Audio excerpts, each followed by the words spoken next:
Just doing a small update now that we have a little more information and we can see what happened from her point of view. Click the timestamp listed in the description to skip the recap and get straight to her statement.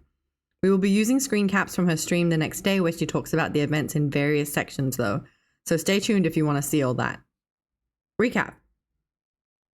As a recap, Emiru attended TwitchCon and was assaulted by a man who walked up to her past multiple barriers and even passed in front of another creator's meet and greet to get to her.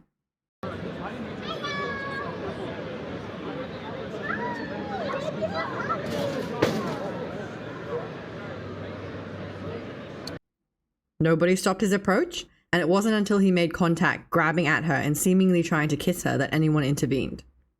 But I'm still like freaked out because he grabbed me. That's not normal. And then he grabs my face and he leans in and lips puckered tries to kiss me. And I start screaming. You can't hear it in the clip, but I'm fucking screaming my head off. And then my security, Twitch's security, is like nowhere near me, nowhere to be found. I can see them, but they don't do anything. It was her own personal security, not venue security, that got him away from her.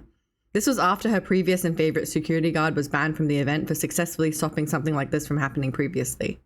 I had a security guard 2 years ago where there was a guy following me around TwitchCon, and he like asked him to stop multiple times. My guard asked him and the guy wouldn't stop, so he grabbed the guy, but he didn't like hurt him. He was just holding the guy until like the con security came.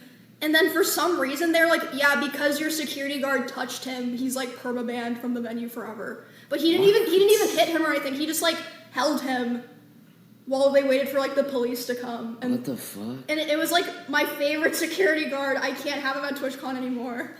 According to Emiru, no one from TwitchCon came to check on her after the scary event, leaving her feeling entirely unsupported.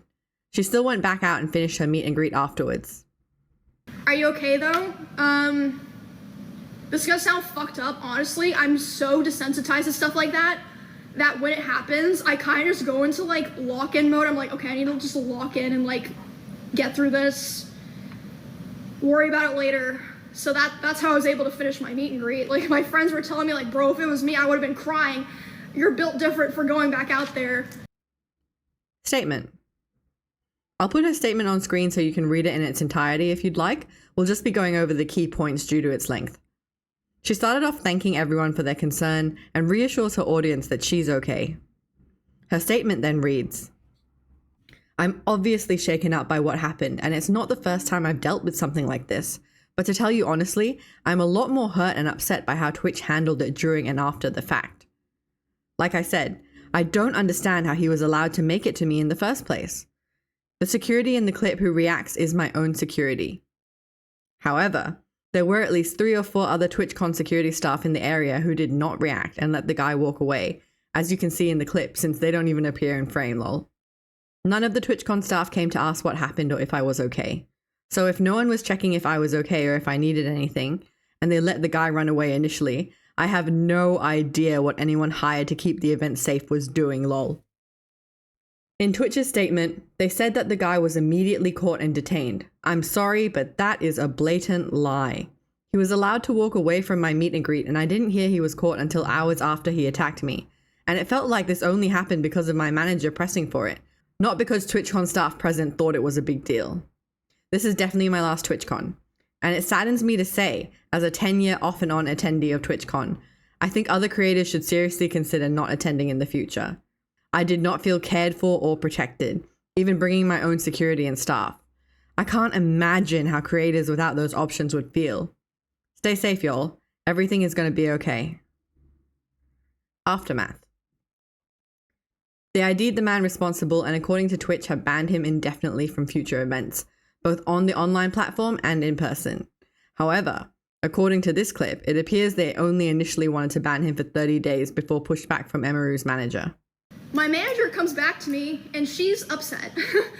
She's like, okay, I've been talking to Twitch people and I'm really upset because I noticed a lot of negligence around the event and I'm not happy with the way that they're handling it now.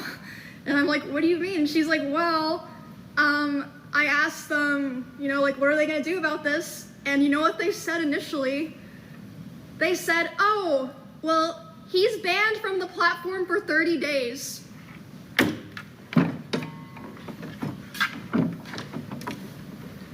What? And then she's obviously like, hello? Like, that needs to be a definite. What the fuck are you talking about? Also, that's like nothing to do with anything. No one gives a fuck if he's banned on Twitch or not. Like, we're talking about the convention here. So they change it to indefinite. Takes an hour for that to happen, by the way. They say they're going to have a stronger security presence moving forwards at creator events. This seems to contradict their earlier statements in a blog post prior to TwitchCon, where they stated, "We revisited and bolstered our security approach, building on a best-in-class foundation. We've kept things high level on purpose." They also reference their highly trained security teams, which all seems like a bit of a joke now. Emiru will be pressing charges against her assaulter. But at the bare minimum, I will be pressing charges against the guy that was there, obviously. Like, duh. Final thoughts. Imagine if the perpetrator had a knife or other weapons and intended to harm Emiru further. I could have literally been stabbed yesterday. Literally. Like... It would have been quite easy for him given the access he managed to gain so easily. Emiru is one of Twitch's biggest female content creators, and you would think that that would be enough to have a stronger security presence at her events. If she got such lackluster treatment, imagine the situation for smaller streamers, especially those who could not get their own security. I am so lucky and privileged, okay? Do you know how much I spent on security to be able to come to this event in the first place? Like, but I'm not just talking about yesterday, I'm talking about my security for like my RV trip that I did with my friends and stuff. I spent over $10,000. Some people who stream on Twitch don't even make $10,000 in a year. What the fuck are they supposed to do? Like, if you watch the clip, the security guard who pushes the guy away is my security. The woman who pulls me to the back, my manager. If you're a small streamer and you don't have those resources, or someone in your line's not filming, what the fuck do you do? This is not Emiru's first experience with stalkers and harassers in public, but it is one where she was expected to be protected, in the venue at a sanctioned event. It should not have happened. Right, that's our update. Hope you guys have a great week.